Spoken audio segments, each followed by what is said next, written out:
Hola, ¿qué tal? Buenas noches, ¿cómo les va? Bueno, estamos llegando al final del año, siempre, ¿no? Lugar común y qué remedio. Balance y perspectiva.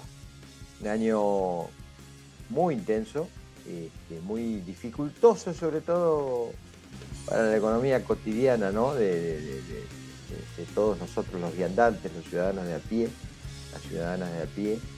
La inflación ha marcado mucho de lo que, digamos, tiene que ver con la perspectiva cotidiana. Y creo que al socaire de eso, por supuesto, se va calentando las internas políticas de lo que será el año que comienza, bueno, la gran confrontación, año electoral 2023, se eligen autoridades casi en su totalidad, ¿no? Se renovará no solo la presidencia, las gobernaciones, y muchas de ellas van anticipadas, algunos queriendo esquivar las esquirlas, digamos, de las complicaciones económicas, gobernadores propios y extraños que adelantan su calendario para ver si pueden generar un debate de órbita provincial, ¿no? Quitar cualquier incidencia nacional y bueno, se renovarán diputados, senadores, intendentes, concejales. Así que va a ser un año muy intenso políticamente. Y como en este programa hicimos una, entiendo yo, sana costumbre de abrir el espacio informativo desde el mundo, abrir una ventana al mundo, como decimos nosotros, bueno, acabamos de ver hace pocos días la visita del presidente Zelensky de Ucrania a los Estados Unidos, concretamente al Capitolio y al presidente Biden. Se le renovó por todo lo alto el apoyo en los Estados Unidos. Hay una ayuda ampliada de 45.000 millones de dólares de todo lo que ya se le fue dando. Se pusieron arriba de la mesa armas de última tecnología, los famosos Patriot, estos que son los escudos antimisiles. Hubo un discurso muy vibrante y dejo una recomendación desde el lugar mío, desde una mirada crítica, ¿no? Para hacerlo. Hay un reportaje del famoso presentador David Letterman en Netflix al presidente Zelensky. Bueno, alguna vez lo dijimos en este programa, pero lo ratifico. Presidente Zelensky no sabemos si primero es actor y después es político, o primero es político y después es actor. Es tan profundo un sentido y el otro que están fundidos en una sola persona. Y creo que conviven el político y el actor en la misma intensidad. Si uno se toma el trabajo de ver, aunque sea algunos capítulos de la serie que él protagonizó, de sus programas de televisión, insisto, de la serie que él protagonizó, que tenía mucho de antipolítica, y lo compara con el Zelensky de hoy, es lo mismo. Se mueve igual, gesticula lo mismo, es un actor en todo regla. Es impresionante las pausas que hace, cómo mete los mensajes, cómo abordaba él a David Letterman, que es un muy experimentado animador y periodista en Estados Unidos. O sea, sabe mucho del tema de imagen y lo volvió a demostrar en el emocionante discurso que él pronuncia en el Capitolio hace unos días. De las consecuencias de esa guerra, digamos también que hace ya unos meses esperábamos que el mundo desarrollado entre en recesión, circunstancia que no se ha constatado. Esto también hay que decirlo, ¿eh?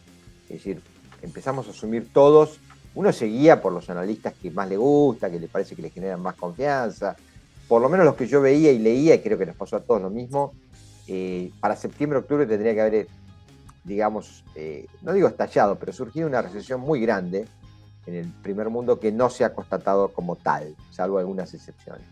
Veremos las consecuencias de la guerra.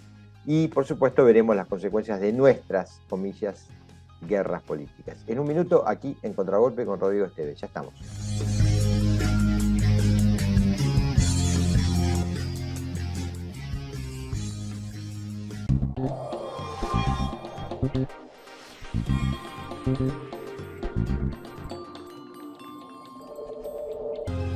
Es fundamental que los chicos hoy en día tengan esa oportunidad para poder estudiar inglés, se le abran más puertas para el futuro. Tu sueño puede ser tu realidad. Juntos sigamos transformando la educación. Buenos Aires Ciudad. Esta tierra de encuentros te espera para vivir momentos únicos. Disfruta la calidez de nuestra gente, de nuestras costumbres y atractivos. Adrenalina, pasión, historia, baile y diversión se conjugan para que atesores recuerdos para toda la vida. Si abrís una empresa o comercio en 3 de febrero, la habilitación es gratuita. Te bonificamos por 1 año la tasa de seguridad e higiene. Queremos hacerte la vida más fácil, que progreses y generes empleo. Un Estado eficiente que se pone de tu lado. Municipalidad de 3 de febrero.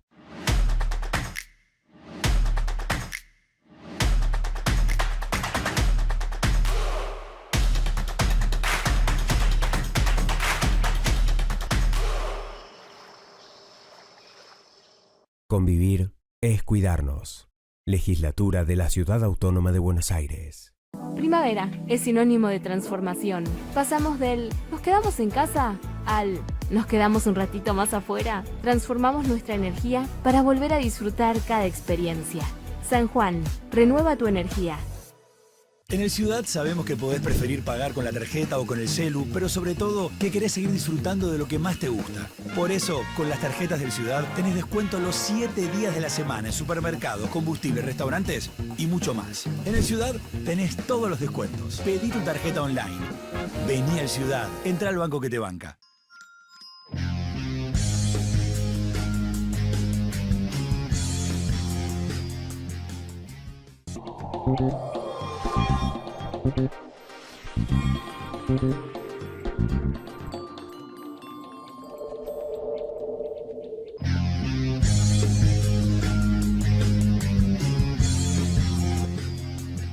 Hola Rodrigo, buenas noches. Buenas noches, Roberto. Y sí, tiempo de balance, naturalmente. Comienza el 2023, se nos fue el 2022, llega el año de la política por excelencia, porque es el año de una nueva presidencial, una gestión como la de Alberto Fernández que parece a todas luces no contar con el aval popular, a pesar que en estos últimos meses la irrupción de Sergio Massa le dio un oxígeno completamente distinto, ¿no? Una gestión donde alguno podrá decir se completó el círculo de poder, ¿no? En un lugar la vice, con una fuerte participación en torno a sectores del gabinete desde el primer día, la continuidad de Guado de Pedro en el Ministerio de Interior y el agite que ha comenzado durante el transcurso del mes de noviembre de la posibilidad cierta que sea un precandidato para la presidencia del espacio de la Cámpora. Del otro lado, el nombre de Axel Kicillof de la provincia de Buenos Aires, más agitado por algunos que quieren sacarlo de la carrera en la continuidad platense que por el deseo de verlo embarcarse 24 o embarcarse 50. Y por otro lado, decía completarlo con la presencia en el Ejecutivo, ¿no? A Sergio Massa le había tocado la presidencia de la Cámara de Diputados, donde debo decir, es interesante, la preservó con la presidencia de Cecilia Moró, o la preservó para su espacio, e irrumpió por primera vez una mujer como presidenta del cuerpo.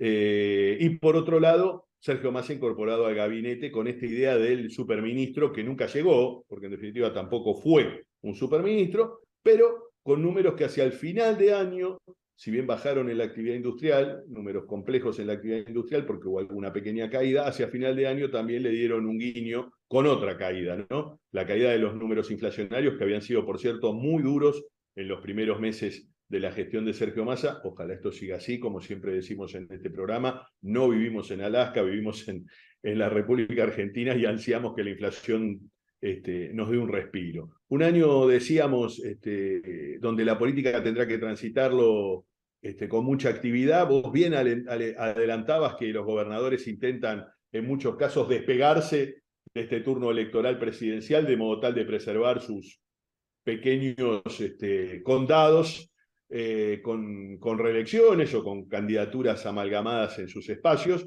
pero por otro lado debemos decir una oposición que no logra unificar en un candidato, ¿no? Una oposición que presenta una paso recontra competitiva, pero a la vez recontra picante, ¿no? Y que habrá que ver qué esquilas deja esa paso. Yo, en una rápida enumeración, debo decir, el expresidente Macri, el ex senador y actual auditor Miguel Pichetto, la ex ministra Patricia Bullrich, el actual jefe de gobierno de la ciudad, Horacio Rodríguez Larreta, y todavía no te conté los radicales. Sí, a ver, ahí, ya que metiste el dedo en la llaga, se está discutiendo por estos días, estas horas, una pre-interna, digamos, ¿no? De órbita radical, no sé cuál es tu información, donde estaría Morales y Manes jugando. Y te agrego otro dato, si querés, para que lo desgloses. Según mis asesores pirinchos, también de alguna manera va corriendo, esto no tiene tanto de secretismo, ¿no? Pero surge con fuerza una suerte de decisión salomónica de Larreta, de decir, bueno, ¿sabes qué? Voy a poner a Vidal en la capital y será mi candidata. Y eso rompería, una vez más, un acuerdo tácito, supuestamente, entre Larreta y el radicalismo para que defienda esa escudería de gestión el senador Lustó. Pero bueno, todo esto forma parte de un entramado de idas y vueltas que va a tener novedades, ¿no? Va a tener novedades, como dijimos, en un año muy intenso. No sé cuál es tu análisis o tu información al respecto de estas dos cuestiones, ¿no? Decíamos, no hablamos todavía de los radicales, y bien agregabas lo de Morales y Manes. Efectivamente, Gerardo Morales, el gobernador jujeño, ya habló e instaló en los medios que él lo propuso, ¿no? Y que hubo un marco de entendimiento. Después debo decir que desde las usinas cercanas a el neurocientífico dijeron, bueno, no es tan así. La realidad es que Gerardo Morales, esto fue hace varias semanas ya, creo que fue a finales de noviembre, ni siquiera fue a finales del año pasado. Estábamos ¿no? en los vaos mundialistas, ¿no? Sí, en el medio de los efluvios mundialistas, bien decís, Morales lo había dado por sentado. Efectivamente, hay una posibilidad de una interna y una primaria radical de entre casa, entre afiliados, donde le abrirían el padrón además a aquellos que no estén afiliados. Bueno, una cosa bastante compleja de operativizar, y además algo que lo hemos hablado acá en el 2022, algo muy caro. Porque acá el dato central es que este tipo de internas no va a tener el aval del Estado, claro. No va a tener la inyección de dinero del Estado. Entonces, ¿de dónde surge el dinero de los partidos políticos no solo para reorganización, sino además para todo el armado de una elección donde tenés que tener boletas, donde tenés que tener urnas, donde tenés que tener una logística que, si bien se le puede pedir prestado algunos elementos, hablando de una elección nacional no es tan sencillo, es muy caro. Así que eso por un lado. Hablabas también de la ciudad, bien hacías mención a la irrupción de Vidal, que en verdad nunca dejó de ser una mujer de la ciudad, a pesar que fue gobernadora, debemos decirlo. Y en definitiva también la sobreexposición de muchos candidatos del larretismo, ¿no? Quirós por un lado, Acuña por otro. Cuando digo Quirós, digo Bernaldo de Quirós, digo Fernán Bernaldo de Quirós, el ministro de Salud. Emanuel Ferrario, a quien tal vez algunos no conocen, pero es el titular de la legislatura porteña, un joven del activo de la gestión de María Eugenia Vidal, que vino a la ciudad a acompañar a Horacio Rodríguez Larreta, un profesional de una enorme formación académica, de otro palo, podríamos decir, salpimentando este plato del 2023 de la jefatura de gobierno. Fernán Bernaldo de Quirós con el aval de Lilita Carrió, un dato que sorprendió a muchos. La coalición cívica jugó una baraja ahí, dijo: nosotros vamos a acompañar al ministro de Salud, y por otro lado enfrente un candidato ya plantado, ¿no? Que se plantó desde el principio y que tiene a toda la estructura del radicalismo. Es más, cerró el año en una reunión donde fue bendecido por Facundo Suárez Lastra, Jesús Rodríguez. Hablamos de Martín Lustó, una figura ya de la política con unos cuantos años en la ciudad, diputado nacional, senador nacional, y el hombre que perdió voto a voto con Horacio Rodríguez Larreta aquel balotaje de 2015. Recordá la elección que le hizo pronunciar a Macri un discurso populista, ¿no? O sea, Macri asume esa noche que no se va a tocar nada de todos los avances en materia social y incluso de estatización, porque él expresamente dijo que él no privatizaría Aerolíneas Argentinas esa noche. Puedo decir que esa noche el susto fue grande. Bueno, la pucha, ¿no? Una elección, en fin. Nuestros que televidentes entienden. que sorprendió a propios y extraños. Estamos hablando del 2015, jefatura de gobierno, una elección donde además el jefe de gobierno porteño actual, Horacio Rodríguez Larreta, perdió en 13 de los 15 distritos. Logró sobrevivir con 2 triunfos holgados en 2 distritos y con eso sobrevivió. Perdió en 13 de los 15, los 13 en los que perdió, debemos decir, la derrota fueron por márgenes escasos, pero perdió en 13 de los 15 distritos. Volviendo no es menor Martín, ese dato, ¿eh? No es menor. Él creo que es que gana lo que hoy es Palermo. La Comuna 2, que es Belgrano. Barrio Norte, claro, la Comuna 2, que es Barrio Norte, la zona coqueta de la avenida Callao, Recoleta, esa zona, y después gana la Comuna 14, que es Palermo, Belgrano. Efectivamente, la zona del hipódromo. La franja norte de la capital, ¿no? La zona más, si se más quiere, acomodada, digamos. más acomodada de la ciudad, exacto. Que gana con holgura, este es el otro tema. Claro, esa holgura en dos distritos, 2 comunas donde la densidad poblacional es muy grande, le permite revertir la derrota que había tenido en los demás, sobre todo en zona sur, ¿no? En las 13 comunas restantes. Sí, el cordón sur lo había perdido duramente. Por eso digo. Pero bueno, un cordón donde además debemos decir algo, cordón sur donde en las últimas legislativas perdió con el peronismo, junto con el cambio. Sí, Comuna 8, Comuna 4, digo, ojo con eso, también hay comunas donde se pierde hasta con el peronismo. Estamos hablando del cordón tal vez más, que más simbiosis tiene con el conurbano sur. Sin duda, hay un maridaje ahí geográfico. Sí, la social, zona más ¿no? postergada, claro, la zona más postergada de la ciudad, Lugano, Soldati, Riachuelo, Pompeya, ese tipo de barrios que están muy postergados. Por cierto, a pesar que hay que decirlo, y no es de hoy, desde que la ciudad es autónoma, hay mucha gestión en esa zona, gestión pública, pero naturalmente son las zonas en términos económicos y socioeconómicos más postergadas. Pero hablábamos de esto de la ciudad, y del otro lado, el lanzamiento de un viejo conocido nuestro, Leandro Santoro, que se lanzó en el cierre del año en Parque Chacabuco, invitó a la reflexión a sus amigos y utilizó un término que vos bien conocés, la idea del Podemos, ¿no? Si queremos, podemos. Exactamente.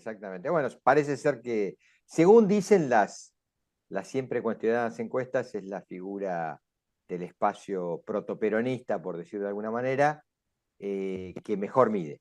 Que mejor mide, bueno, y creo que probablemente sea el candidato del espacio.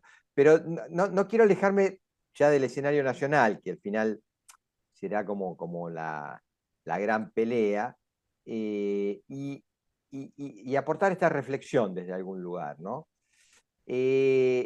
Decía Durán Barba hace poquito, en su tradicional columna del diario Perfil, o bisemanario, para decir más o mejor técnicamente, que sería un grave error del conglomerado opositor dar por saldada la elección, pese a que hoy, digamos, la mayoría de los estudios demoscópicos indicarían que hay un recambio en el turno, ¿no?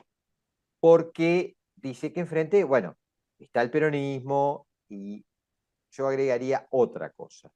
Si la tendencia de los números que empieza a mostrar Massa se profundizan, ahora veremos en los primeros días de enero el índice inflacionario de un mes tradicionalmente malo para la inflación por el tema de las fiestas, ¿no? Con lo cual, tal vez este mes de diciembre que termina tenga, bueno, números peores que los de noviembre, levemente peores según me dicen. Ahora, si después enero, febrero, marzo consolida su ciclo descendente, bueno, yo no tengo dudas, Massa va a ser el candidato del espacio protoperonista, con la marca que elijan, no tengo ninguna duda. Se habla de una interna muy dura con Guado de Pedro, perdón, lectura lineal mía, creo que la instalación de Massa es muy superior a la de Guado de Pedro, según me dicen algunos amigos que orbitan en torno al Patria, al Instituto Patria, digo, ¿no? Se lo mandó a medir mucho a De Pedro, no fueron muy buenas las mediciones, en tanto índice de conocimiento y valoración. Para mí la candidatura va a ser de Massa. Massa va a dar las típicas respuestas que da muchas veces la política, no, la familia, ahora no es tiempo de candidatura, Ese verso va a circular hasta abril, y en abril tomará las decisiones. Esto es lo que pienso, ¿no? Y del otro lado lo que veo es un Macri que va a seguir jugando, pese que a Macri la deserción de Cristina candidata lo deja a mi gusto pedaleando en el aire, porque para mí no hay Macri sin Cristina. Creo que él va a seguir jugando con esta idea de que voy, que vengo, un día que sí, que no, que soy el elector.